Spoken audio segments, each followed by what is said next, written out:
stop your intervention. I see Cuba has a point of order. Please.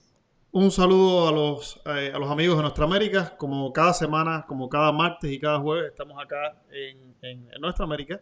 Hoy tengo el gusto de estar acompañado por Gretchen Sánchez Higuera y Arturo López Levy. Por un asunto de transparencia, voy a decir que Gretchen Sánchez Higuera es mi esposa y Arturo López Levy es un gran amigo. Así hacemos Nuestra América. Nos gusta hacer Nuestra América con las personas que tenemos más cercanas. Hoy tenemos un tema que queríamos tocar desde hacía una semana ya, y es el debate que hay sobre la situación de derechos humanos en Cuba y cómo se conduce ese debate a menudo en escenarios multilaterales. Entonces, yo voy a dejar yo hoy le voy a dar la palabra a Gretchen y Arturo para que conduzcan el debate, y yo me voy a incorporar con algunos comentarios, pero quiero que ustedes quiero darle las palabras hoy a ustedes en el programa. Yo estaré el jueves con Luis Carlos con un poquito más de tiempo para tocar otro tema. Entonces, primero quiero hacer un comentario para iniciar. A mí me preocupa mucho que la forma en la que se está manejando el debate sobre derechos humanos en Cuba en escenarios multilaterales por parte de sectores de países y organizaciones multilaterales que son bastante críticas con el gobierno cubano. Me preocupa que la forma en la que lo manejan esté abaratando los problemas reales de derechos humanos que hay en la isla. Es decir, en Cuba sí hay desafíos de derechos humanos como los tiene cualquier otro país, y el hecho de politizar la situación de los derechos humanos en Cuba, yo creo que lo que hace es postergar los problemas que tiene Cuba en ese sentido, y lo que está haciendo es muy contraproducente para poder solucionar esos problemas en el futuro. Yeah. Pero quiero darle la palabra a Gretchen y darle la palabra a Arturo, y vamos a ver qué opinan ustedes. Bueno, para mí, Cuba es uno de los países donde las temáticas se politizan con mayor facilidad. Y también, pedir que no se politice el tema de los derechos humanos, aunque es legítimo, yo creo que es demasiado difícil, y sobre todo en el ámbito del tema Cuba. Entonces, bueno, nada, saludar a la audiencia, un placer estar aquí con ustedes, muchas gracias a las personas que nos están viendo, y bueno, ahora le doy la palabra a Arturo para que él comience. Arturo. Mira, Harold, yo creo que es importante cuando se habla del tratamiento de los derechos humanos en las Naciones Unidas, con respecto a cualquier país, entender cuál es el paradigma de ese tratamiento, y para saber si hay desviación o no, ver en qué medida lo que se hace no concuerda con ese paradigma o realmente concuerda. Yo creo que aquí hay una historia que empieza por la Carta de las Naciones Unidas. En la Carta de las Naciones Unidas, en San Francisco, hay que decir que el principal motivo, la principal motivación de la Carta de las Naciones Unidas es la preservación de la paz internacional. Y tras la experiencia verdaderamente trágica del Holocausto judío y también de la Segunda Guerra Mundial, se estableció una relación que no es directa, pero entre el tratamiento que los estados le dan a sus poblaciones y el tratamiento que recibe en la cuestión de la paz internacional. Se asume que países que de una manera, digamos, escandalosa, flagrante, violan derechos humanos, como ocurrió en el caso del régimen nazi de Adolfo Hitler, lo que ocurre es que esos regímenes que se proyectan con tanto desprecio por el Estado de Derecho a lo interno y que cometen ese tipo de violaciones verdaderamente flagrantes, generalmente también se convierten en violadores de la ley internacional y en agresores de otros estados. Esto no es una relación directa, hay márgenes de maniobra. En el orden de prioridades de la Carta de la ONU, lo principal, el número uno, es la preocupación por la paz internacional, y por eso está ese orden en el preámbulo y en el texto, incluso en las capacidades de adoptar resoluciones obligatorias, que solo lo hace el Consejo de Seguridad de las Naciones Unidas, que se supone que sea un órgano más entre los 6 órganos principales, pero en la práctica es aquel en el cual, por motivos de la seguridad internacional, el capítulo 7 de la Carta de la ONU puede pasar resoluciones que son de obligatorio cumplimiento por todos los estados. Entonces, Dentro de ese contexto, desde el mismo preámbulo, se mencionó la promoción de los derechos humanos como un objetivo de las Naciones Unidas. Esto hay que decirlo porque si alguien habla de derechos humanos y a la vez te dice que él no cree en la ley internacional y en el derecho internacional, ese no sabe nada de lo que está hablando, porque toda la idea de derechos humanos se erige en que es una parte dentro de la ley internacional. Dentro de la ley internacional y el derecho internacional, como se dice en español muchas veces, hay que hablar de principios ordinales. Y el principio ordinal número 1 es la soberanía de los estados que forman parte del sistema de Naciones Unidas. De tal modo que la promoción de derechos humanos ocurre dentro de un sistema en el cual siempre hay que hacerlo en el entendido de que la soberanía es el principio supremo. No es el único principio, ni es un principio necesariamente inviolable en todas las circunstancias, puesto que después de los tribunales de Nuremberg, donde la comunidad internacional trajo a juicio en los tribunales de Nuremberg y en el tribunal de Tokio a violadores de derechos humanos, ya no por violaciones que cometieron al declarar una guerra, sino por el tratamiento que hicieron violatorio del derecho humanitario en el contexto de la guerra y también de los derechos humanos de las poblaciones bajo su mandato, se llegó a la conclusión de que hay ocasiones en las cuales el principio de soberanía se justifica en el tratamiento civilizado a las poblaciones que forman parte de esos estados. Por eso, por ejemplo, en 1948 se adopta la Convención contra el Genocidio y en esa Convención contra el Genocidio se dice que es deber de la comunidad internacional evitar el delito de genocidio por todos sus medios a su alcance. Y es por eso que incluso en ocasiones, sin acudir al Consejo de las Naciones Unidas, hay algunos estados que han entrado, digamos, a Bangladesh para evitar un genocidio a manos del Estado pakistaní, o como fue el caso de las tropas vietnamitas que entraron bajo la supuesta idea de que eran voluntarios, pero voluntarios de nada. Eso fue organizado por el ejército de Vietnam en el caso de Kampuchea o Camboya, donde detuvieron el genocidio. Pero ese es el contexto desde el punto de vista de derecho internacional que hay que partir aquí. Los derechos humanos son una justificación para la soberanía porque solo un Estado soberano independiente puede lograr la realización de los derechos humanos, en primer lugar el derecho de autodeterminación de los pueblos, y a la vez la promoción de derechos humanos debe hacerse siempre en el entendido de que ocurre en los márgenes de la Carta de la ONU y de los principios del derecho internacional. Por ejemplo, y aquí te lo dejo claro, hubo una decisión que también es de obligatorio cumplimiento porque esa sienta precedente dentro del derecho internacional. Hubo una decisión de la Corte Internacional de Justicia, de la Corte de la Haya, que viene desde la Liga de las Naciones, pero que sigue bajo el sistema de Naciones Unidas y es uno de los 6 órganos principales, de que en el caso de Nicaragua, donde Estados Unidos argumentó que estaba usando la fuerza con el minado de los puertos en Nicaragua para promover los derechos humanos, la Corte dijo que la violación de los derechos de la soberanía de los estados no justificaba, no podía ser justificada con la idea de la promoción de los derechos humanos en la ausencia de un caso de genocidio, que no era el caso que en ese momento en Nicaragua, que estamos hablando de 1983. Yo creo que eso es importante entenderlo. Cuando se discute Cuba, cuando se discute Cuba en temas de derechos humanos, se hace desde la base del modelo de la Declaración Universal de Derechos Humanos.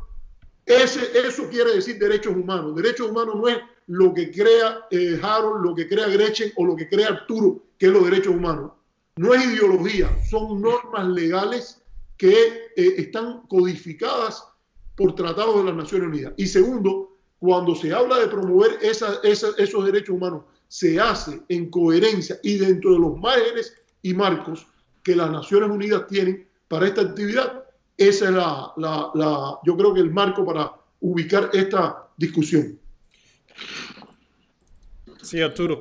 Yo quiero agregar algo a lo que tú estás diciendo, y es que cuando se habla de derechos humanos, yo creo que hay que separar lo que son violaciones de derechos humanos domésticas e internas en los países y lo que son violaciones de derechos humanos de un Estado a otro Estado.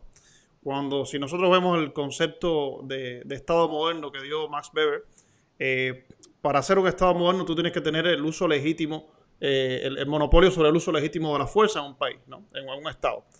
Claro, casi siempre eso lo que se ha analizado se ha analizado domésticamente. Es decir, lo que se le pide a un Estado moderno, por lo general en la historia, ha sido que trate bien a sus ciudadanos, que no viole los derechos de sus ciudadanos, pero también ha habido limitado interés o limitado análisis históricamente sobre cómo trata un Estado a los ciudadanos de otro Estado en el mundo. Es decir, en el campo de las relaciones internacionales yo creo que ese es un debate que no empezó muy pronto y que siempre ha tenido muchos límites. Entonces, no es solo cómo un Estado trata a su propio pueblo, a su población, sino también cómo un Estado puede tratar a otras poblaciones. Y en el segundo caso, yo creo que esos pueblos son mucho más vulnerables, porque entonces ese Estado no se siente con la responsabilidad con la que sí se debe sentir, ¿no? Porque evidentemente cuando no son tus votantes, cuando no están en tu territorio, tú te sientes con mucha más libertad para tratar a otra población. Y eso lo menciono porque en el caso de Cuba tenemos un ejemplo de Cuba es un país sancionado. Es decir, estamos hablando de Cuba. Cuba es un país sancionado y ahí hay un tema, yo creo, también en las sanciones a Cuba, en la forma que se han aplicado las sanciones a Cuba, en la forma en la que se ha aplicado el embargo. Yo creo que también hay un componente de derechos humanos que muchas veces se quiere omitir en estos foros multilaterales. Y yo creo que tiene que haber un debate serio sobre el tema. No se trata de justificar todos los problemas internos que tiene el país con el embargo de Estados Unidos, pero sí hay que incluir en el embargo de Estados Unidos cada vez que se habla de los problemas internos que tiene el país. ¿Crees?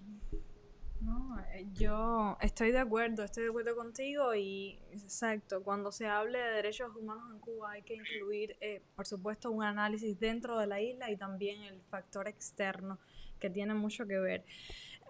Mi intervención más bien tiene que ver con una pregunta y es,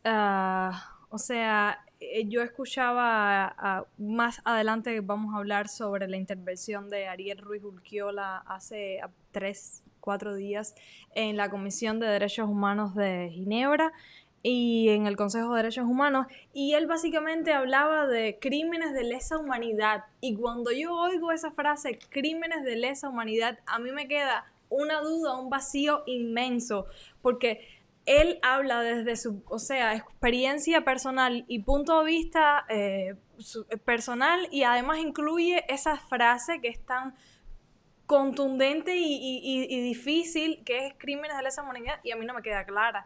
Yo no entiendo por qué él mezcla dos cosas que además hace tan fuerte su declaración cuando incluye esa frase. Sí, el problema es que Ariel cuando va a Ginebra habla sobre la limitación de sus derechos políticos, pero no habla sobre la limitación de los derechos económicos de Cuba como país y no habla sobre otras limitaciones de derechos que hay sobre el pueblo cubano por parte de Estados Unidos, por ejemplo. Entonces, no se trata de coger con pinzas, es decir, no podemos coger con pinzas qué derecho a nosotros nos gusta y qué derecho a nosotros nos gusta y vamos a mencionar el que nos gusta nada más. No, vamos a mencionarlos todos, ¿ya? Hay derechos en Cuba que se garantizaron hace 60 años y que no estaban garantizados en 50 años de república. Eso es un hecho. Como por ejemplo, yo diría que la cultura, por ejemplo. Es decir, hay una carta de Virgilio Piñera muy famosa diciendo que los intelectuales eran la última carta de la baraja en la república. Esa carta creo que es del año 59, porque él quería lograr un avance. Si algo tuvo el periodo revolucionario es que hizo de la cultura un patrimonio realmente. Sí. También creo que se sacrificaron derechos políticos en la confrontación. Se han sacrificado todavía derechos políticos en la confrontación con Estados Unidos, y de eso vamos a hablar después, me imagino. Bien, claro. Y si hablamos del derecho a la salud como un derecho humano, entonces también... esos son derechos conquistados después de 1959. Pero bueno, escuchamos a Arturo. Arturo. Yo creo que hay que también hablar de lo que fue. Yo quiero tratar el tema de lo que dice Urquiola, pero a mí me parece que como componente de juzgar cualquier opinión con justeza, hay que también exponer los estándares que tenemos. Y el estándar que estamos teniendo de nuevo es la ley internacional. Los derechos humanos, de nuevo, no son lo que cualquiera quiera decir. Hubo un esfuerzo en el grupo que escribió la Declaración Universal de Derechos Humanos, que es el documento fundador en 1948 del Sistema de Derechos Humanos de las Naciones Unidas, por reducir el papel del partidismo en la discusión sobre el tema. Y en ese sentido es importante decir, por ejemplo, que Cuba fue uno de los países que jugó un papel de avanzada en pasar esa declaración. Particularmente hay dos diplomáticos cubanos de los años 40, que es Ernesto Digo, que después va a ser el primer embajador de Cuba en las Naciones Unidas ante Estados Unidos bajo la revolución, pero que era en ese momento, que estamos hablando del gobierno, el último año del gobierno de Grau, era embajador en la ONU, y está el intelectual y diplomático Guy Pérez de Cisneros, que es parte del Grupo Orígenes. Fíjate que tú mencionaste el caso de Vigilio Piñera, pero era también parte, Guy Pérez de Cisneros fue parte también del Grupo Orígenes. Y ellos se apoyaron mucho en los principios que estructuró la declaración, la Constitución del 40 en Cuba, y las posiciones que Cuba había tenido en muchas de estos elementos, diciendo que para que si hubiese paz tenía que haber democracia en los países y tenía que haber respeto por los derechos humanos. Entonces, ¿qué quiero decir? Reiterar esta idea. No estamos hablando de lo que a cualquiera se le ocurra decir. Una frase, como Gretchen decía, como crímenes de lesa humanidad, es una acción del mayor grado en la violación de derechos humanos, que generalmente se asocia con violaciones no solo flagrantes, sino masivas. No se trata de que, por ejemplo, te hayan violado un derecho a ti, sino tiene que ser algo que sea lo que se llama en los principios de derecho internacional violaciones de derechos de normas humanitarias que son consideradas ius cogens o erga omnes, que son dos términos en latín que significan que son que afectan los estándares de civilización de toda la humanidad. Eso incluso ha sido algo que se discute mucho. Hasta hay países que creen que esas normas, las personas más, los países de una visión más estrecha sobre la soberanía, incluso reniegan que eso exista. Pero Cuba, desde el año 1948, y ha mantenido eso como una línea en toda su vida diplomática, sí cree en la existencia de normas que son de interés de toda la humanidad y que son estándares de civilización de toda la humanidad. Eso es importante decirlo, porque cuando se habla de un crimen de lesa humanidad, quiere decir un crimen que viola los estándares de civilización. La humanidad no va a funcionar bien. Estaríamos en el camino de una repetición de algo como un holocausto, cuando se ocurre una cosa que se llama, que es un crimen de lesa humanidad. Yo voy a plantear aquí, para juzgar cualquier intervención, cualquier visión, como el propio bloqueo a Cuba, que también la ONU se ha manifestado al respecto, hay que decir, ¿dónde es que eso ocurre? Bueno, eso ocurre en el sistema de derechos humanos creado por las Naciones Unidas, acorde a la voluntad de los estados, y allí es donde se refleja y se discute lo que es a través de resoluciones, declaraciones, opiniones de relatores, es lo que significa una discusión de derechos humanos. Entonces, en ese sentido, yo creo que es muy difícil hablar de que se ha producido una violación o un crimen de lesa humanidad. Como mismo dijeron ustedes, estamos muy acostumbrados a la exageración, a la hiperbolización de temas, a la weaponización en inglés, se diría como en español, como tomar los derechos humanos como arma política, como guerra, y no en el espíritu con lo cual fueron concebidos en la Declaración Universal y los tratados que vienen después, como son el Pacto Internacional de Derechos Civiles y Políticos, el Pacto Internacional de Derechos Económicos, Culturales y Sociales, la prohibición contra la Convención contra la Tortura, la Convención contra la Discriminación Racial y el Delito de Apartheid, en la Convención del Niño y la Convención contra la Discriminación de la Mujer. Ese grupo de legislación es lo que se llama derechos humanos. Normas que están adoptadas allí y ver en qué medida, la pregunta es en qué medida Cuba está actuando dentro del marco de ese modelo creado en 1948 y después o se desvía de eso. La pregunta es, entonces, a partir de ahí ya están los estándares, ya está el sistema, en ese espacio, cómo se ha estado discutiendo el tema de derechos humanos en Cuba. Lo demás es ideología, retórica, cuento de camino, pero en última instancia, hablar de derechos humanos es hablar de derechos humanos como un país es tratado en el contexto pautado, citado, trazado, enmarcado por las Naciones Unidas. Sí, Arturo. Yo creo que hay que separar el contenido del debate sobre derechos humanos y la forma en la que se debate sobre derechos humanos en estas organizaciones, en estos organismos multilaterales. Es decir, ha habido repetidos eventos en los que miembros de la oposición cubana, disidentes en general, tratan de ir a organizaciones organizaciones como la ONU. Lo han tratado de hacer en Nueva York, sí, multilateral, han tratado de hacerlo en Nueva York, han tratado de hacerlo en Ginebra ahora, y el gobierno cubano también tiene una táctica sobre cómo lidiar con esas situaciones, sobre la que yo tengo muchas reservas, debo decirlo. Entonces, yo creo que hay que separar la forma en la que se debate sobre derechos humanos en Cuba y el contenido de lo que se está debatiendo sobre derechos humanos en Cuba. Estoy totalmente de acuerdo con lo que tú dices, de que se prostituye el debate sobre derechos humanos cuando se trata de politizar ese debate. ¿Ya? Cuba sí tiene desafíos en temas de derechos humanos. Yo en lo personal, por ejemplo, creo que Cuba, con tal de garantizar ciertos derechos al país que no tenía garantizados en los primeros 50 años de República, sacrificó algunos derechos políticos. Entonces, yo creo que es evidente que cuáles son los derechos políticos sacrificados en la isla.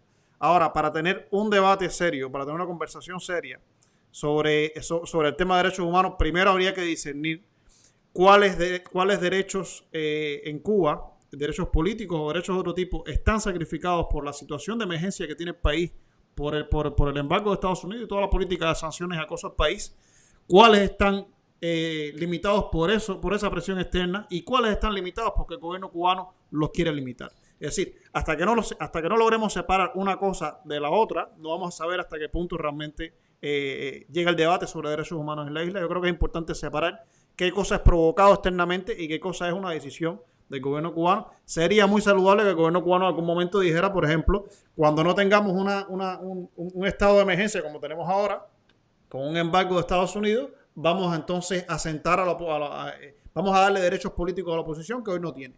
Y no tiene porque están recibiendo fondos para cambio de régimen de un país que es algo ilegal acorde al derecho internacional. Entonces, pero hasta que el gobierno cubano no diga eso, no diga qué va a pasar el día después de mañana, es decir, hasta que el gobierno cubano no diga eso, va a ser muy difícil entonces separar cuáles son los derechos sacrificados porque sí y los derechos sacrificados porque es una necesidad.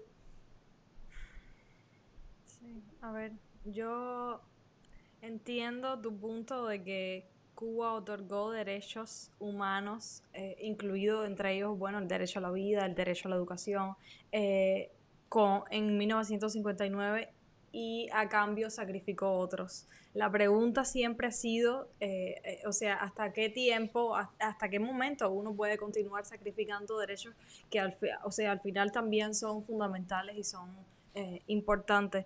Y bueno, la frase de Arturo, siempre hay que ver una relación y analizar que hasta qué punto el peligro atajado y la libertad derogada tienen relación y bueno, verlo así. Arturo. Mira, yo creo que Gretchen, tú has tocado el tema central aquí, que es que hay un modelo. Ese modelo postula un Estado liberal, democrático y de bienestar. Dentro de ese modelo hay y es incluso un principio, hay varios principios. El principio de la universalidad. Son derechos que no son dependientes de cultura o de una cultura, de una geografía, de una particular ideología, sino se consideran que todas las personas, en virtud de ser seres humanos, lo merecen. Segundo elemento, que son interdependientes e indivisibles. O sea, ese tema, por ejemplo, que Harold menciona, que Cuba, para garantizar ciertos derechos, ha tenido, él no dice que ha tenido, él dice que ha derogado o ha cercenado otros. Eso es un tema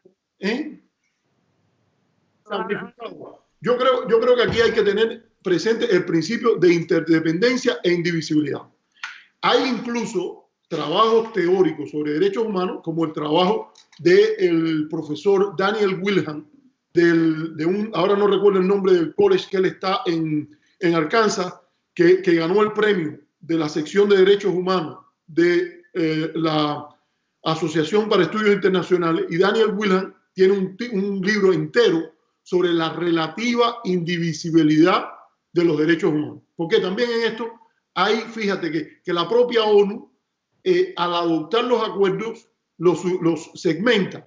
Tiene un acuerdo, un tratado para derechos políticos y civiles tiene un acuerdo internacional, un convenio internacional para derechos económicos, culturales y sociales, pero en principio la idea es que el análisis debe ser general. Nota que el tema de Cuba, para hablar de por países o de varios de los países, son sujetos desde la creación del Consejo de Derechos Humanos a un examen periódico universal. Y dentro de ese examen periódico universal se hace de nuevo sobre la base de la ley. Harold tiene razón al referirse a la idea de un estado de emergencia. Y obviamente un nivel de amenaza tan grande como representa la historia desclasificada de documentos, que yo la mencioné recientemente cuando tuve una conversación con Sándor Valdés, la historia de documentos que ilustran el propósito dirigido a socavar la soberanía de Cuba, a evitar la autodeterminación del pueblo cubano, a hacer acciones violatorias de manera sí flagrante del derecho internacional, justifican desde mi punto de vista la declaración en este sentido de un estado de emergencia. Ahora, el estado de emergencia, hay que decirlo, Cuba no ha seguido ese modelo.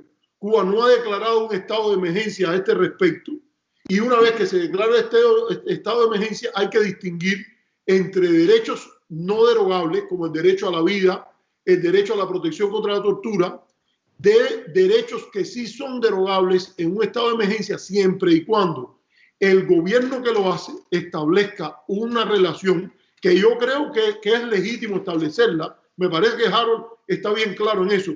Es posible, por ejemplo, establecer un vínculo entre la limitación, por ejemplo, del derecho a viajar, del derecho a la libre asociación, que son derechos derogables.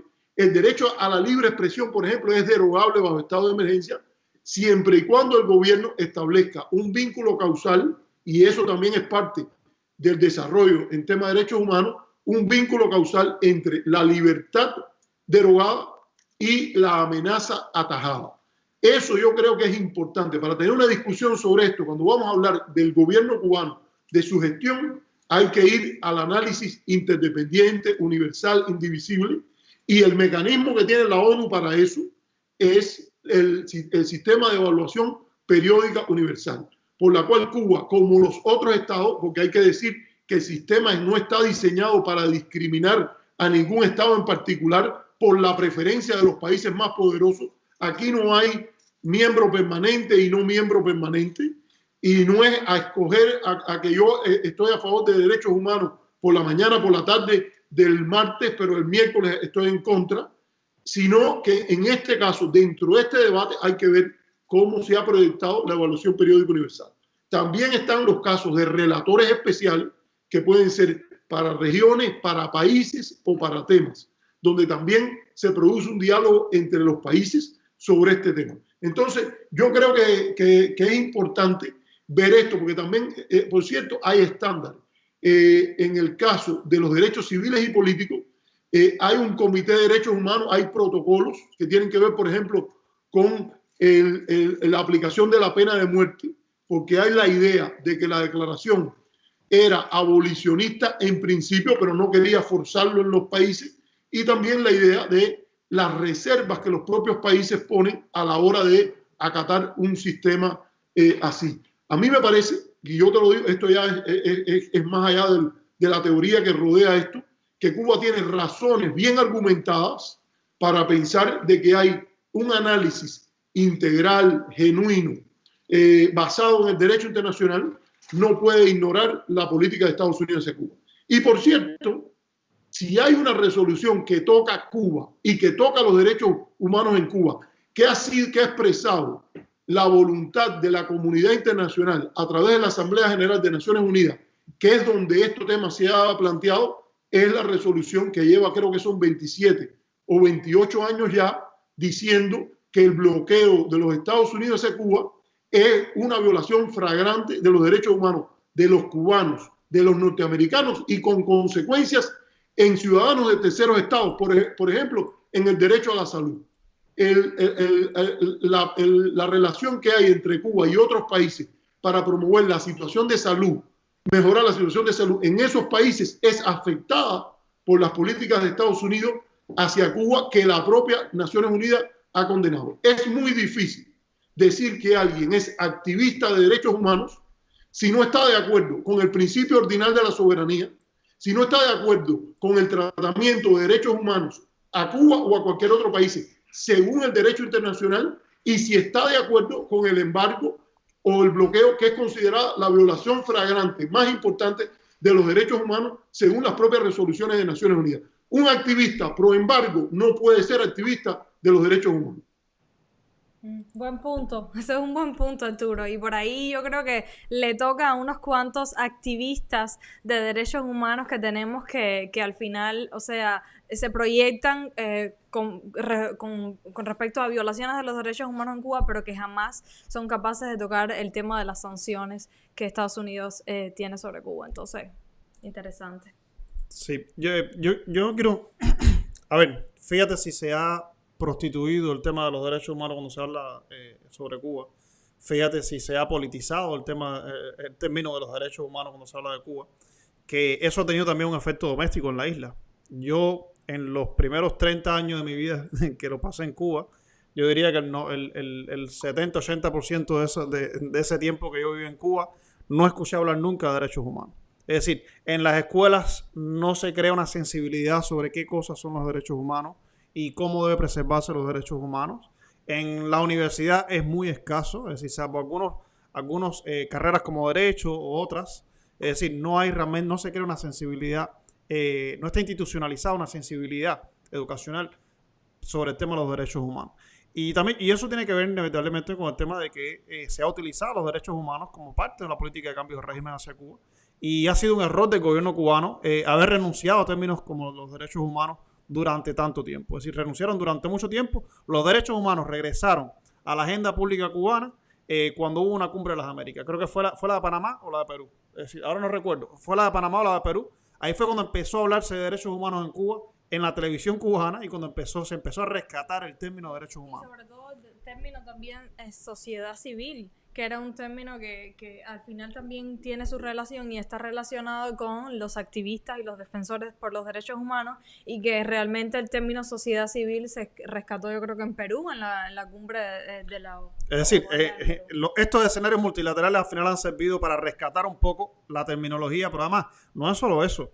El uso es decir, yo creo que la oposición cubana e incluso el exilio, parte del exilio cubano, ha logrado monopolizar durante mucho tiempo varios términos de vocabulario político. Es decir, palabras como libertad no son muy frecuentes, palabras como sociedad civil no era muy frecuente en Cuba, como derechos humanos no son muy frecuentes en Cuba, e inmediatamente se asocian con sectores de oposición.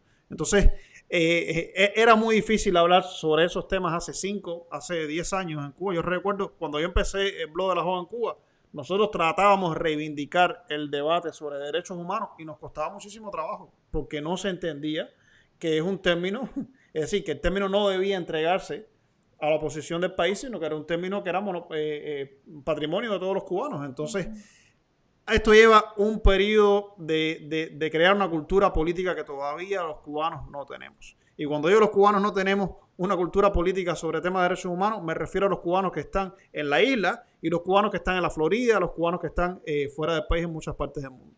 Es decir, tenemos una cantidad de carencias democráticas tan grandes que yo creo que el debate sobre derechos humanos es una arista de esos problemas que tenemos. ¿Crees? Sí, yo creo que interesante los puntos de ustedes dos. Y yo creo que ya es hora un poco de caer en qué pasó hace 4 días en Ginebra, en Suiza, con respecto a este ahora activista por los derechos humanos, Ariel Ruiz Urquiola, que bueno, yo creo que no sé, asumimos que todas las personas que están viendo saben lo que pasó y escucharon la declaración de... Vamos a poner un video corto y así la gente quizás lo ve un poco de primera mano. Arturo, ¿tienes algo que decir? No, yo lo que yo diría siempre es, yo he visto la trayectoria del señor Urquiola y yo no llego a llamarlo activista de derechos humanos a partir de la relación que él ha tenido con grupos que son financiados bajo la ley Helms-Burton, que propone una violación total de la soberanía cubana, incluso admitido por los propios abogados del Departamento de Estado cuando la ley fue discutida en el Congreso. No es que lo invento yo, los propios abogados del Departamento de Estado, cuando el tema de la ley Helms era discutido en el Congreso, dijo que era contraproducente a la promoción de la democracia en Cuba. Fíjate, esa ley era contraproducente a la promoción de la democracia en Cuba y era violatoria a la soberanía no solo a la de Cuba, sino de la de terceros países. Entonces, algo que sea tan violatorio del derecho internacional por todo lo que te he dicho antes, a mí me parece, y que incluso sea contradictorio a los derechos humanos, a mí me parece que no se puede hablar de un activista pro derechos humanos si dentro de su propia agenda está una acción mancomunada e incluso de apoyo a la política de bloqueo contra Cuba y todo lo que eso significa. Así que incluso fíjate, yo creo que, por ejemplo, en el caso yo lo pondría similar al tratamiento que se le ha dado a personas, por ejemplo, que son activistas pro derechos de la mujer dentro de sociedades islámicas como Egipto, pero que son contrarias a los derechos de los homosexuales. ¿Cómo se les dice? Activistas por los derechos de la mujer, activistas por los derechos de la oposición, activistas por el derecho político a expresarse, activistas por el derecho político a ser anticastrista. Eso puede ser, pero activista pro derechos humanos, eso no es un menú en el cual tú puedes empezar a escoger, me gusta el arroz con frijoles, pero no me gusta ¿cómo decirte? La leche o algo así. No es un menú, es un paquete que o lo compras completo o no lo compras. Y en este caso, ser activista de derechos humanos implica que tú estás de acuerdo con la promoción de esos derechos recogidos en la declaración y a promoverlos acorde al derecho internacional, tal y como la comunidad de estados ha definido. Si te sales de esas dos condiciones, no eres un activista de derechos humanos. Puede ser que legítimamente defiendas una causa justa, pero activista de derechos humanos no eres. Bueno, vamos a ver una parte del video de Uquiola para que el público que no está familiarizado con qué pasó en Ginebra hace unos días sepa qué fue lo que ocurrió. Regresamos en unos segundos. Please stop your intervention. I see Cuba has a point of order. Please.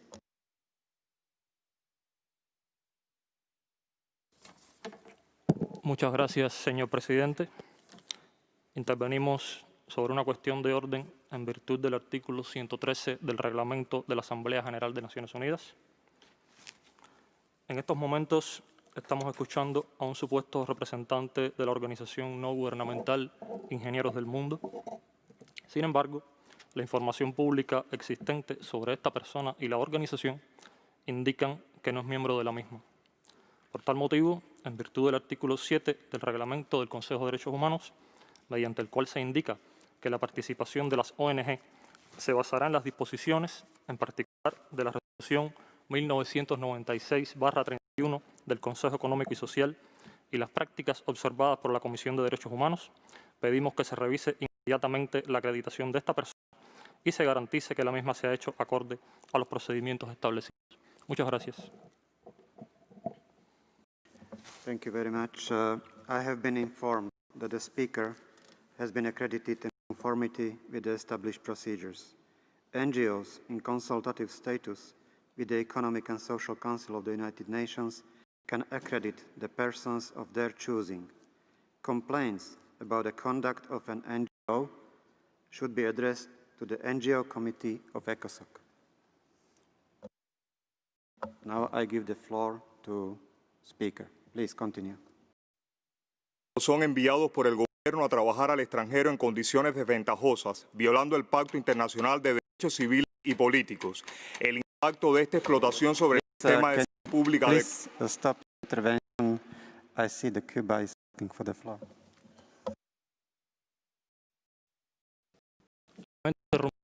Señor presidente, intervenimos nuevamente sobre una cuestión de orden en virtud del artículo 113 del Reglamento de la Asamblea General de Naciones Unidas.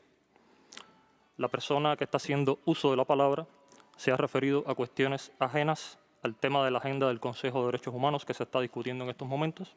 Estamos en el diálogo interactivo con la relatora especial sobre la trata de personas, en el que se examina su informe temático basado en el enfoque de derechos humanos en el enfrentamiento a la trata por sobre el enfoque exclusivamente penalista. Hemos escuchado alegaciones intentando crear un vínculo entre la cooperación médica internacional de Cuba con la trata de personas, que es inaceptable y totalmente ajeno a este debate. Hemos insistido. Bueno, Bueno, yo creo que primero tenemos que hablar de quién es Ariel Ruiz Urquiola. Ariel Ruiz Urquiola es tiene un doctorado en biología. Ariel Ruiz Urquiola tenía o tiene, no sé, no estoy completamente segura, una finca agroecológica en Viñales.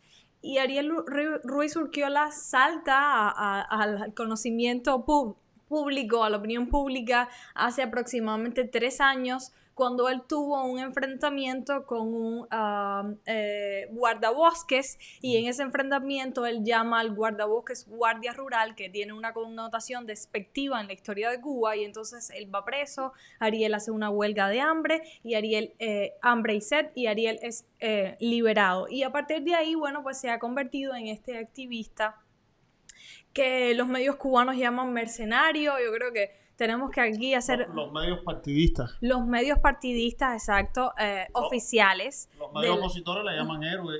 Y le llaman... Exacto. Y bueno, a ver, ¿qué pasa con Ariel? El análisis es complicado. Yo creo que yo escuché un comentario, reportaje que la periodista Irma Shelton hizo sobre Ariel, y realmente las acusaciones de mercenario saltan, y yo creo que también un poco que sin esto que pasa tan reiterativamente en Cuba, de acusar a veces sin mostrar las pruebas. Quizás las tienes, pero no las tenemos nosotros. Por favor, muéstranoslas, pero no acuses a las personas sin pruebas. Entonces, bueno, ella saca unas imágenes de que Ariel Ruiz Urquiola se encontró que en Marateca, la encargada de negocios, visitó la finca de Ariel y Yomara, se reunió con ellos, y bueno, en fin, volviendo a la intervención. Yo quiero agregar algo de eso que tú dijiste. Se ha utilizado mucho la visita de la encargada de negocios de Estados Unidos en Cuba a la finca de él, pero antes de que ella fuera a su finca ya había mucho acoso sobre Ariel Ruiz Urquiola en el país. Ya, es decir, hay que separar, yo creo que hay que separar dos cosas. Yo creo, una cosa es la violación de los derechos políticos que tiene un ciudadano como Ariel Ruiz Urquiola. Yo creo que hay una violación a sus derechos políticos en la forma en la que se ha comportado eso. Y otra cosa es que él también en su ejercicio de activismo político toma muchas veces con pinzas las partes de la realidad cubana que a él le conviene a sus preferencias políticas, y esa es la que él entonces lleva a Ginebra y no lleva a la otra parte, que yo creo que ese ejercicio de tomar la realidad cubana con pinzas y solo mostrar lo negativo o solo mostrar lo positivo, yo creo que no es saludable para un debate serio sobre la isla, pero bueno, es lo que pasa. Uh-huh. Bueno, rápido. Ariel tenía 90 segundos. Anteriormente a eso, alrededor de finales de junio, Ariel había hecho una huelga de hambre que sostuvo por 5 días hasta que alguna NGO, organización no gubernamental, lo registrara para que él fuera capaz de hablar sin intermediarios en el Consejo de los Derechos Humanos. Aquí hay una discordancia. Una parte dice que fue acreditado por la organización UN Watch, y el gobierno cubano dice que fue acreditado por Ingenieros del Mundo. Entonces, bueno, en fin, no sabemos realmente quién acredita a Ariel para que hable. Y esto es 90 segundos. Lo que sí me resulta muy alarmante y que me indigna un poco es que 90 segundos no hayan sido respetados. Ariel tuvo más de 10, 11, creo que 12 intervenciones de diferentes países. O sea, solo Jairo Rodríguez, creo que era el diplomático cubano que habló en nombre de la delegación cubana, lo interrumpió 5 veces. También tuvo interrupciones de Venezuela, Eritrea, la República de China, Norcorea. A Australia interrumpió 2 veces en favor de que Ariel fuera escuchado. Y entonces, o sea, yo entiendo que el gobierno cubano tenga que emitir una reacción ante una acusación grave como, la trata de seres humanos y que se relaciona con las misiones médicas internacionales que Cuba tiene. pero yo creo que ese derecho a réplica era algo que el gobierno cubano tenía, pero que tampoco tenía el derecho de interrumpir a Ariel 5 veces.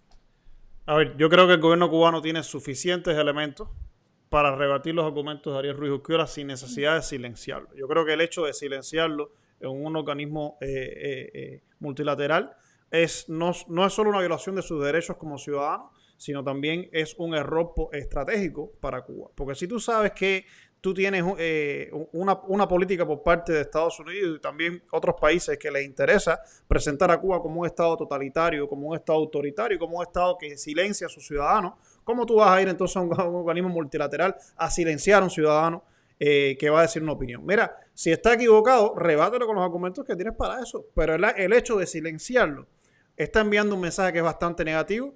Y yo creo que eso tiene un costo político. No. A mí lo que pasa es que esta es la actitud que asume el gobierno cubano en cada una de las intervenciones. O sea, esto no es un hecho aislado, esta no es la primera vez que sucede. Este es el manual, el modus operandi que sigue la delegación cubana en los organismos multilaterales cuando va a tratar con estas personas que llamémosles disidentes, llamémosles activistas políticos, pero este es el modus operandi. Sí, ese es el modus operandi del gobierno cubano. Tenemos un comentario en pantalla de David Albistur, donde él dice que eso no justifica que se le trate de silenciar, ¿ya? Y estamos de acuerdo con lo que dice David. Vamos a escuchar a Arturo, que tiene que decir sobre el tema. Yo tengo un punto de vista algo diferente. Yo creo que los temas de derechos humanos en Cuba, donde más problemas hay, no es en la proyección de la diplomacia cubana en el contexto del Consejo de Derechos Humanos. A mí me parece que el problema está en el interior.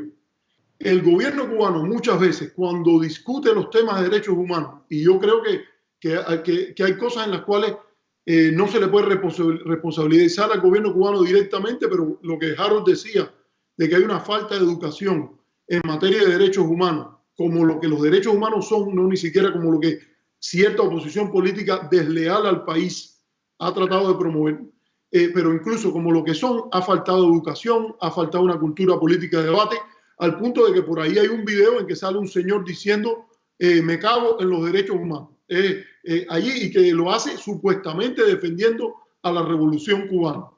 Eso para mí está claro, pero yo creo que habría que más allá de estos temas de educación es de su proyección. Hay la misma crítica que yo le haría a esa oposición encarnada en Ariel Urquiola está presente también en proyecciones del propio gobierno que toma la idea de que esto no es un paquete, sino que es un menú, y que van a decir, si tú le dices mejora los derechos humanos, y ellos te presentan otro informe de cómo la mortalidad infantil ha bajado ahora un punto más. No, es un paquete. Tienes que pensar en términos de paradigma. ¿Cuáles han sido tus reservas abiertas cuando firmaste esos acuerdos? Algunas de esas reservas son justificadas. Mientras exista la política de hostilidad que niega la soberanía de Cuba, va a ser difícil exigir un cumplimiento integral, completo del tema de los derechos humanos. Ahora, hay críticas paradigmáticas.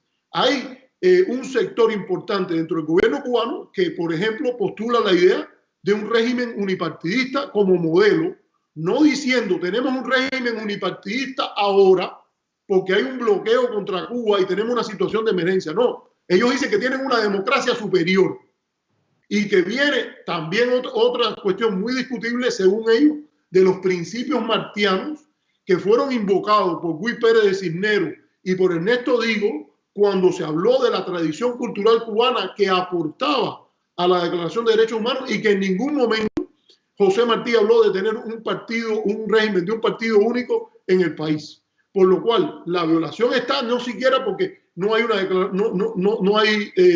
la libertad de asociación, sino porque la restricción a la libertad de asociación se origina en la postulación de un supuesto paradigma alternativo que en última instancia está reñido con la idea de un Estado liberal que tenga derechos que no son violables ni derogables bajo ninguna consecuencia. Por ejemplo, el derecho a la vida, a un juicio justo, la prohibición contra la tortura, ni para salvar la revolución, ni para salvar la democracia, ni para salvar lo más grande que se te ocurra a ti en tu vida, tú lo puedes violar. Porque eso Ese es el modelo, de nuevo, no lo estamos inventando nosotros, no es la opinión mía frente a la opinión de un militante del partido, es lo que la norma legal internacional dicta. Entonces, yo creo que esa crítica al gobierno cubano es legítima. A la vez, todo eso se desacredita cuando se hace frente común con una política de cambio de régimen que es violatoria de todos los pilares y fundamentos en los cuales se basa el principio de derechos humanos. Y entonces, a partir de ahí, estamos en una situación como la que hemos tenido ahora. Se trata de si es una violación de orden o no. Yo creo que el comportamiento del diplomático cubano Jairo Rodríguez, Jairo Fernández, ahora no me acuerdo del nombre, es legítima si tú empiezas a pensar de que se está tratando de introducir de una manera politizada, de una manera manipulada, un tema que Ariel menciona, pero que ni en su fundamento ni en nada explica.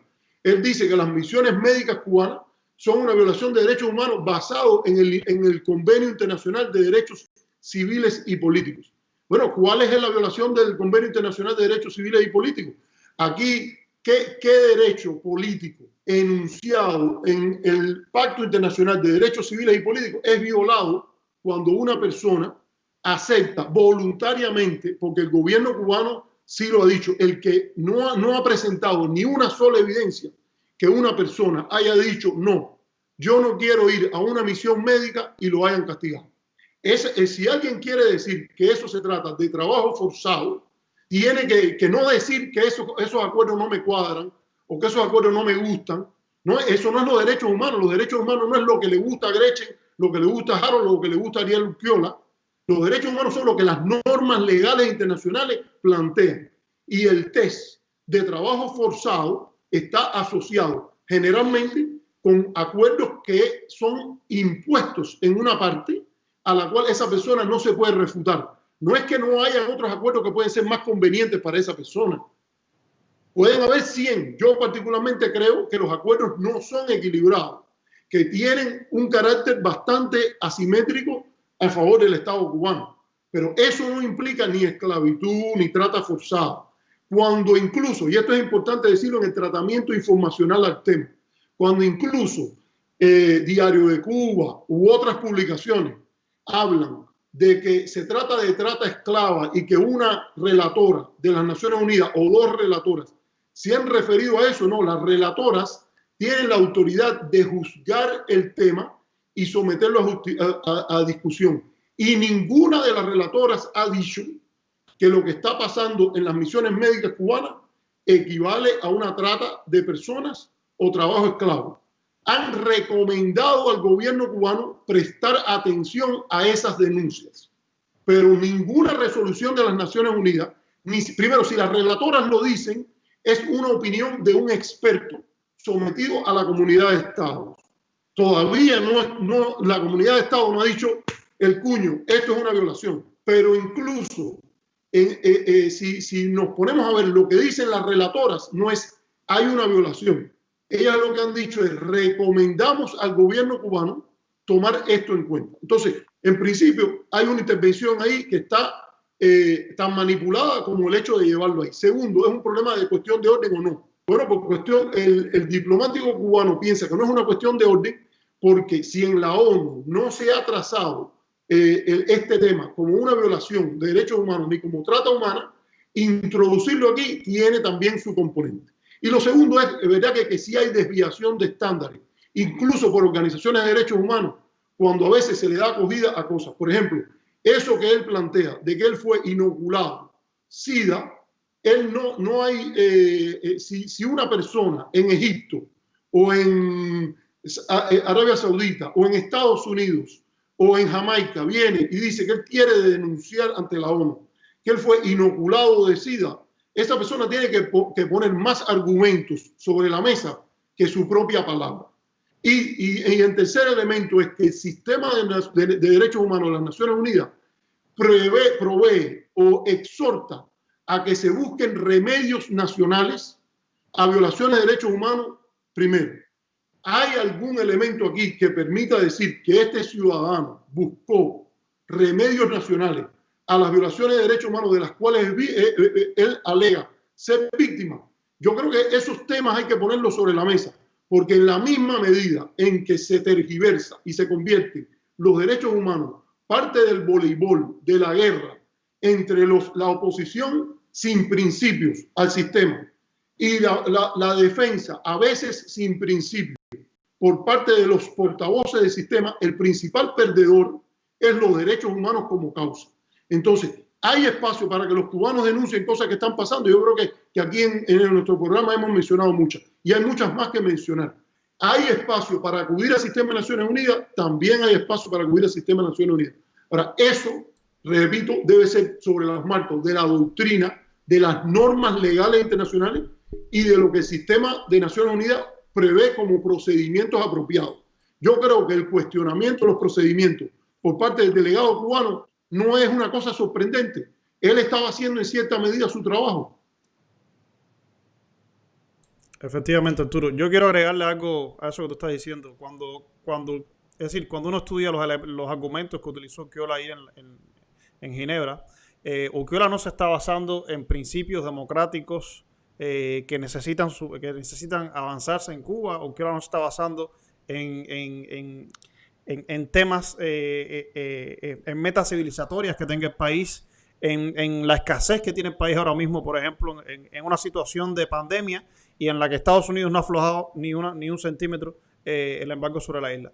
O lo que está haciendo Urquiola, o lo que hizo Urquiola en la ONU, fue básicamente sacar, como tú dices, el menú de lo que ha utilizado Mike Pompeo, ¿ya?, para criticar a Cuba y para promover la política de cambio de régimen. Es decir, Urquiola no está sacando su propio discurso. Urquiola está repitiendo el discurso que el Departamento de Estado de Pompeo ha tratado de avanzar sobre Cuba, diciendo que es un tema de que la cooperación médica cubana es un tema de esclavitud.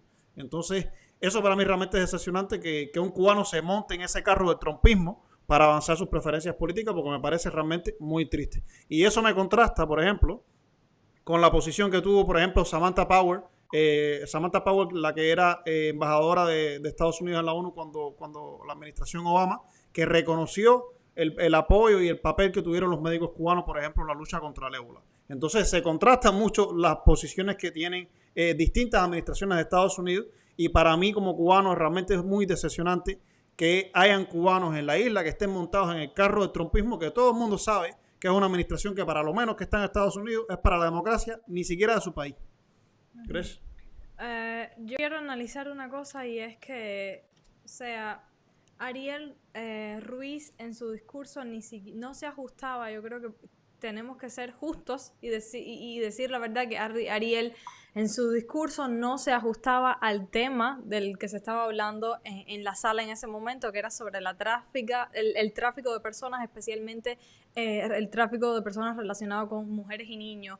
Pero ahora yo sí tengo una pregunta, y es que, o sea, él tiene dos acusaciones que sí tienen que ver mucho con los derechos humanos, y él estaba en el Consejo de Derechos Humanos, y es por una parte, él dice que él fue inoculado con el VIH-Sida, y que eso se comprobó una vez que salió de Cuba en el 2018 por exámenes de médicos de Alemania, y creo que Suiza eran los otros médicos. Y por otra parte dice que su hermana no está recibiendo el tratamiento de cáncer adecuado para su tipo de cáncer, y que está recibiendo medicamentos que tienen un efecto placebo más allá del tratamiento que ella necesita.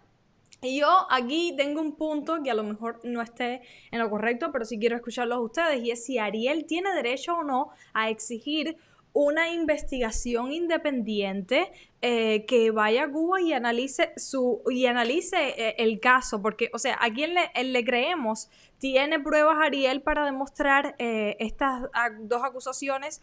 El gobierno cubano, por otra parte, estará tapando las pruebas que no sé, necesarias. O sea, yo creo que aquí sí hace falta una comisión independiente, porque esta persona ha llegado hasta el Consejo de Derechos Humanos a acusar a Cuba, y sobre todo por supuesto, un tema que es complicado, que es el derecho a la salud y el derecho a la vida, que son dos cosas, son dos acusaciones graves. Sí, le quiero dar la palabra a Arturo. Arturo. Mira, yo no sé, porque estoy viendo yo estaba transmitiendo el Watch Party online, y yo no sé por qué, pero en el mío sale bien, no hay problema. Sale bien, perfecto. Mira, yo creo que hay que aquí de nuevo distinguir dos cosas. y de nuevo la ley internacional ayuda. Hay que ver qué leyes cubanas, por ejemplo, que pretenden condenar a Ariel por su comportamiento, están en línea con el modelo de la Declaración de Derechos Humanos. Por ejemplo, la cooperación con un Estado en el nivel de hostilidad que se muestra contra la soberanía cubana es condenada en la mayoría de partes de los países del mundo. Hay que preguntarse qué acto de colaboración es específico. Ahora, hay también una convención internacional sobre el delito de mercenarismo. Habría que preguntarse si es un uso adecuado de llamar mercenario a alguien que no está formando parte de un grupo armado o una cosa así. O sea, yo lo que llamo es que en el análisis más importante de lo que diga yo o lo que digas tú es poner la pregunta, las preguntas que tú has hecho y las cuestiones en el marco apropiado. ¿Qué quiero decirte con esto? Yo creo que primero una comisión internacional para lidiar con esto solo tendría sentido si se ha demostrado un agotamiento por la persona de los posibles remedios nacionales. Y en este sentido, yo no estoy claro que eso haya ocurrido. Y de hecho, no hay que probar de que a este hombre no se le inoculó SIDA. Él es el que tiene que probar que le inocularon SIDA. Y el hecho de que, por ejemplo, él vaya a Suiza y a Alemania, y en Suiza y en Alemania diga que él tiene SIDA, no es una prueba de que él le inocularon SIDA en Cuba, como un acto de gobierno. Entonces, de nuevo, los estándares hacia Cuba para que una reclamación legítima de derechos humanos tenga validez, aquí hay que hacerlo acorde a los principios de la ONU y los procedimientos de la ONU y las normas que dictan algo así. Yo creo que si él agota los remedios nacionales, él tendría derecho a ir a un organismo internacional amparado por alguna de las organizaciones no gubernamentales con estatus observador en el Consejo de Derechos Humanos.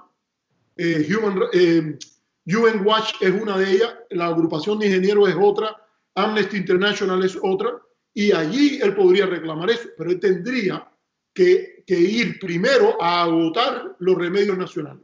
Y al agotar los remedios nacionales, también, eso está válido también, porque con el tema de Cuba también lo hemos visto, violaciones de principios elementales de derecho, en la cual hay veces que se dice, por ejemplo, sobre Osvaldo Payá, que Osvaldo Payá fue asesinado.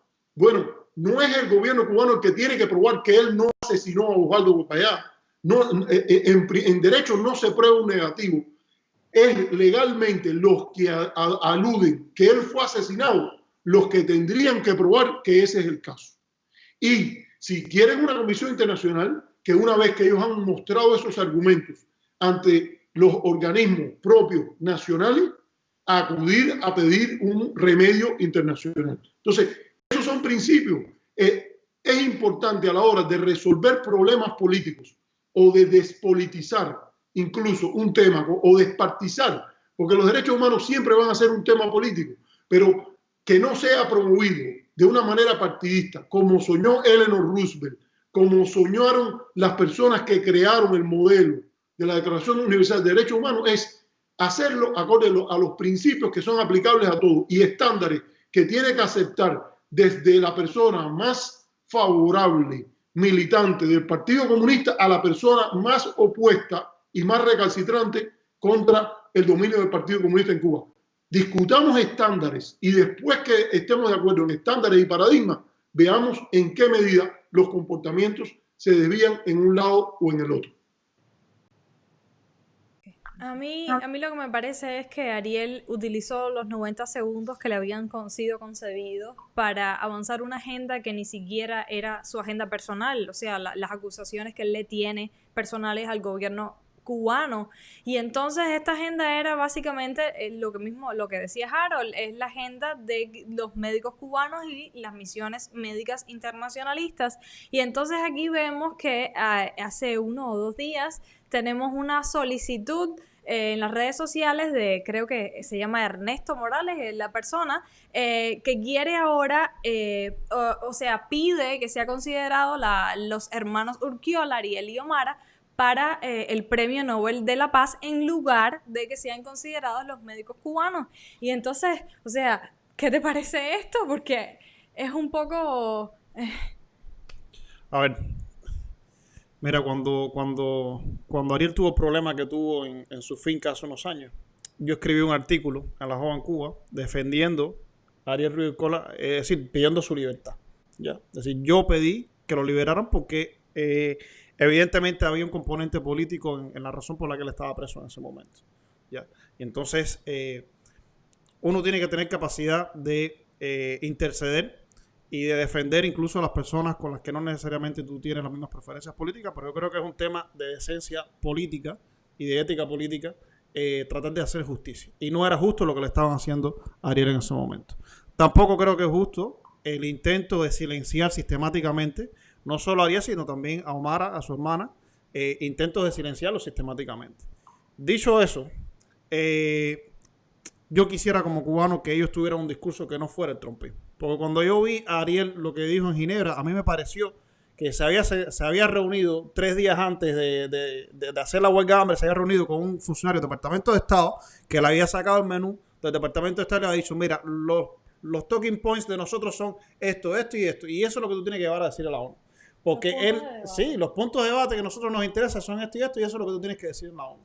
Porque algunas de las cosas que él dijo ahí no son ni siquiera un tema de conversación en la isla, es decir, no son ni siquiera un tema de conversación, incluso en la misma oposición, ¿ya?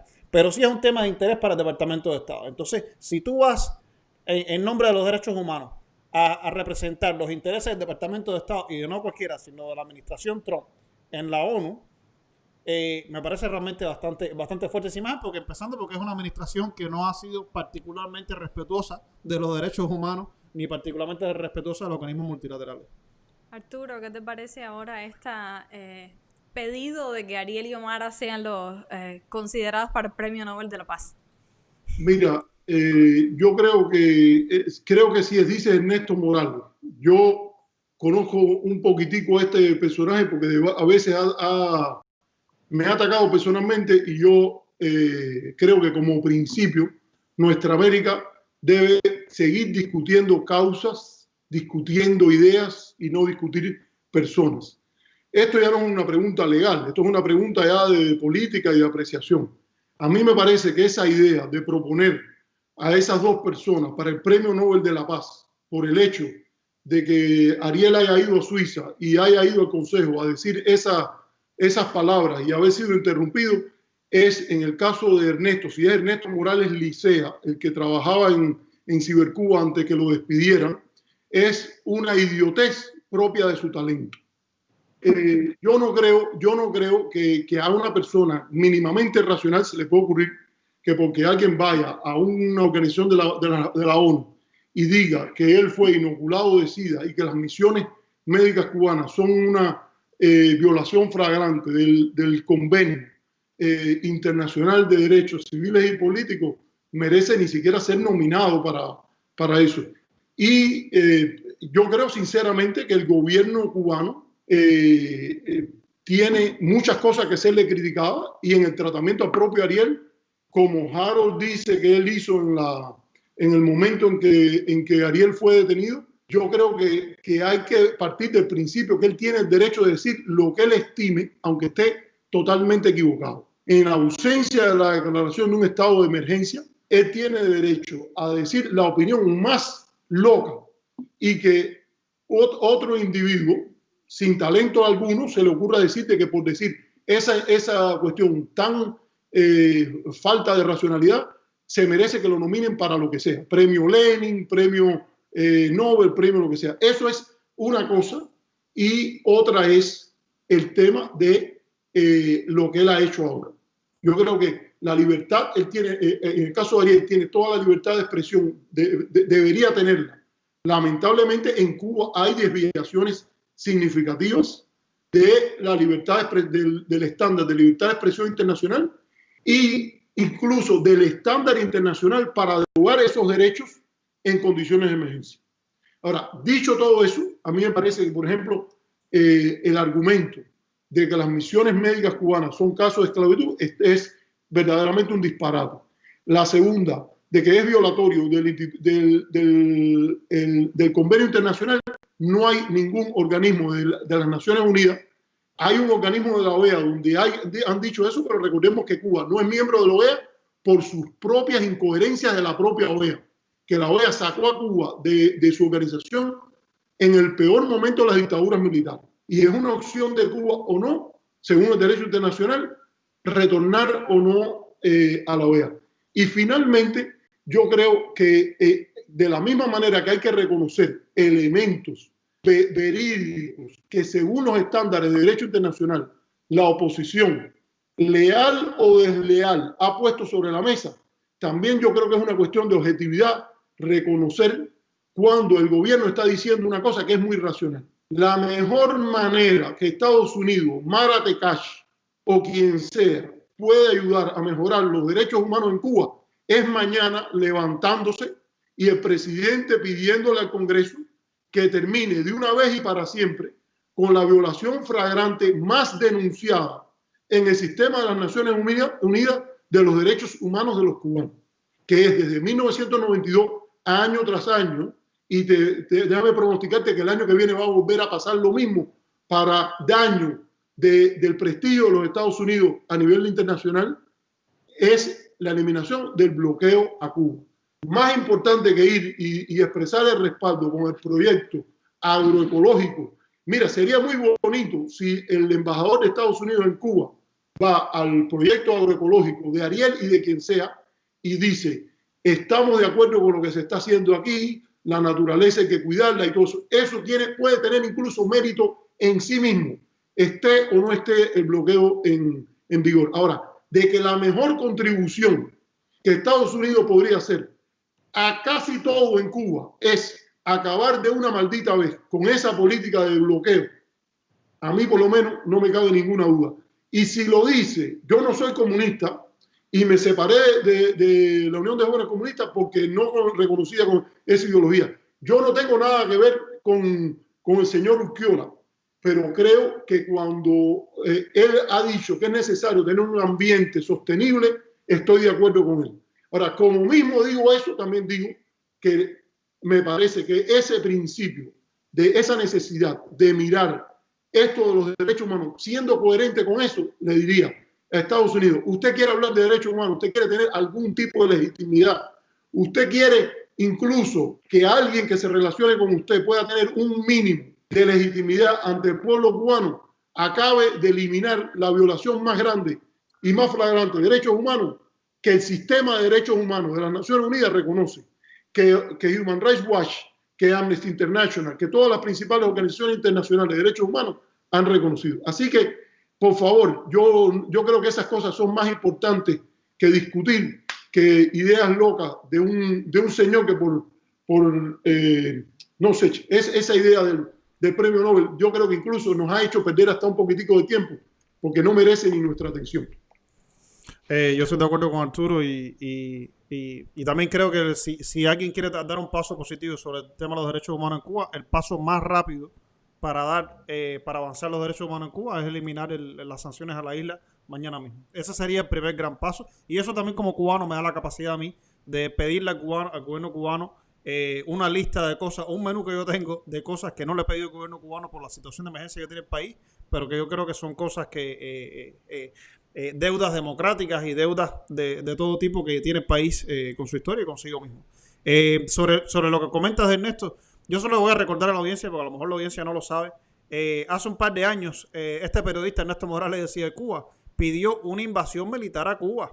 Es decir, él publicó en su muro de Facebook y dijo que él apoyaba la idea de una invasión militar a Cuba, porque era el momento de que se hablaba de una invasión militar a Venezuela, y él dijo que para Cuba estaba bien una invasión militar. Y cuando alguien le dijo, hey, los niños que hay en Cuba, tus hijos, no piensas en tus hijos, la respuesta que él les dio entonces fue, no, mis hijos están en Estados Unidos y todo está bien, están viviendo en libertad. Es decir, que se mueran los niños que están en Cuba, que los míos ya están del lado de acá. Ese es el tipo de persona con la que uno tiene que lidiar y a las que se le ocurre este tipo de cosas, ¿no? Y para terminar... Esa Harold es otra idiotez propia de su talento, porque a nadie se le puede ocurrir que promover derechos humanos en Cuba pueda venir del lado de una invasión militar. Y en este caso, el Tribunal Internacional de la Haya ha dicho bien claro que el uso de la fuerza no es justificable para promover derechos humanos. Así que Eso no tiene nada que ver con activismo de derechos humanos. Eso, te digo, tiene que ver más que todo con ese tipo de oposición que es ciega. A ver, yo voy a terminar ahora por hoy. Le voy a dar la palabra a ustedes para que ustedes cierren. Yo tengo un comentario más que quería decir antes de terminar. El programa Nuestra América lo fundamos Arturo, Luis Carlos y yo. ¿Ya? Nosotros estamos muy conscientes de que somos 3 hombres blancos heterosexuales y todo lo que eso significa en cuanto a limitaciones de representación y diversidad en un programa así. Y como sabemos que tenemos ese problema y tenemos esa limitación, desde el primer día hemos invitado a personas que nos acompañen. Así hemos tratado de tocar temas LGTB, hemos tratado de invitar a la mayor cantidad de mujeres que podemos, pero eso no es suficiente. Como no es suficiente, yo estoy muy encantado con que Gretchen nos esté acompañando en el programa y yo creo que va a ser permanente. Así que darle la bienvenida a Gretchen oficialmente a Nuestra América. Gretchen. Gracias. Yo creo que me toca cerrar. Si Arturo tiene algo más que agregar, ahora le doy la palabra para que se despida de la audiencia. Encantada de estar con ustedes. Yo creo que todos ustedes me van a enseñar mucho más a mí, por supuesto, de lo que yo pueda ser capaz de enseñarle, pero bueno, este es un reto que acepto. Gracias a las personas que están conectadas, a las personas que han comentado a lo largo de todo el programa. Muchas gracias a Edel, a Frankie, por allá tenemos a Ernesto, tenemos a David también, a Isabel, a Marisabel, un gran beso, un abrazo para ella. Gracias a todos por tomarse un tiempo, 1 hora. Este programa ha sido largo, pero gracias por mantenerse y por quedarse hasta el final. Entonces, Arturo, tienes la palabra.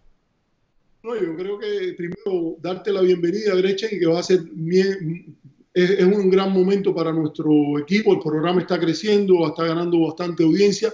Decirle a la audiencia que lo comparta, que de ser posible se suscriba a nuestro canal y que incluso la mejor ayuda que puede darnos es comentarle sobre las cosas que hablamos aquí a sus amigos, a sus relaciones. Así que eres bienvenida. En el caso de María Isabel, ella también es invitada y en cierta forma ha sido parte de nuestro equipo y ojalá participe más, ya no desde el público, sino participando en nuestros programas.